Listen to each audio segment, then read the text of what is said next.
appears to be that the liquidity is continuing to show in the market, and growth is still good in Asia, and growth is now starting to show up in Europe.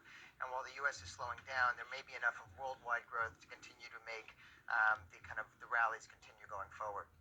Do you think the valuations are another attraction right now? Because in certain places, they're really not stretched at all. Yeah, the valuations in certain sectors are high and other sectors are still relatively low. And I think what you're going to see is a continued trend to kind of riskier assets, across Asia and potentially in emerging markets as people stretch for returns while interest rates are still relatively low.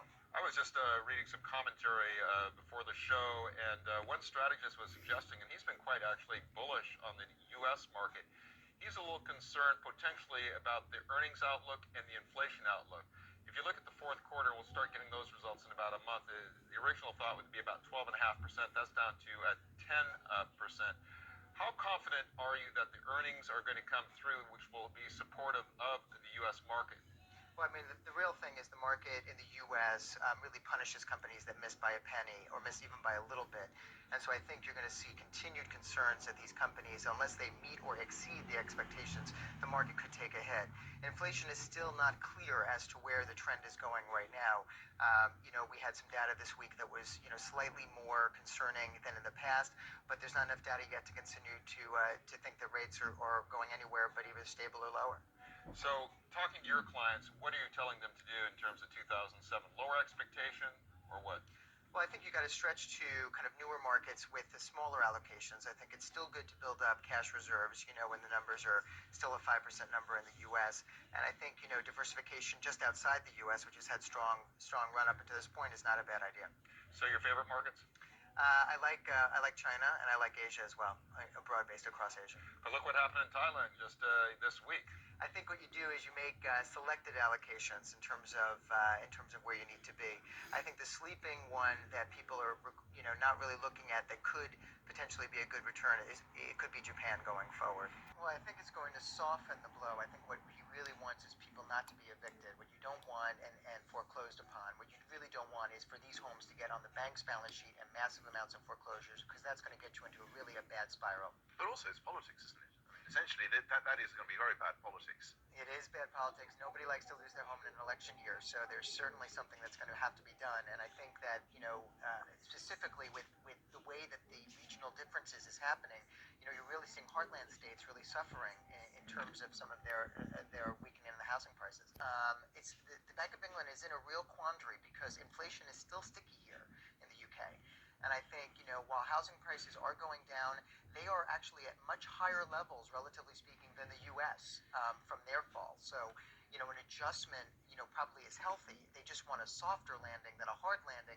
And I think 3 months running, may affect the consumer much more than the U.S. is actually showing. And they're just concerned about a real slowdown across the board. And also the effect of LIBOR. That's something to think about, too. I think it's going to be an increasingly important information. I think since the U.S. has been so aggressive in cutting rates and will continue to do so, I think the data, specifically GDP, recovery data, unemployment across Europe and the UK is going to become increasingly important. And that's what the market's going to look at. So I think you're going to turn from sentiment and market psychology to a little bit more of data, which I think will be encouraging for people because it'll be a little bit more sensible to look at and trade. Okay, well, given that there might even not be a recession in the Eurozone, let's say, and definitely not in places like India and in China, does that mean that actually once we find some kind of bottom and the European markets, continental European markets and the Asian markets, that they could actually see some gains this year? Yeah, I think you're easily going to see that. I think Asian markets will continue to outperform, especially as you see they have some resilience, more volatility, so you have to have a strong stomach, obviously, in the market moves. But nonetheless, you can kind of see there's growth there. It's consistent growth. And it's actually quite a large growth, especially if you look not just in India and China, but also Russia, for example.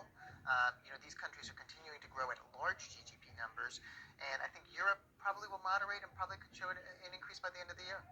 Yes, we've concluded that Sirhan not only did not shoot Senator Kennedy, but could not have shot Senator Kennedy. And the reason for that is Sirhan was never in a position where he could shoot Senator Kennedy from behind. And Senator Kennedy was shot 4 times from behind. 3 of the bullets entered his body, and 1 went through his suit coat at the right upper seam. In addition to that, 5 other victims were shot, and no single bullet hit more than one person. Therefore, there were 9 bullets into people that had to be accounted for.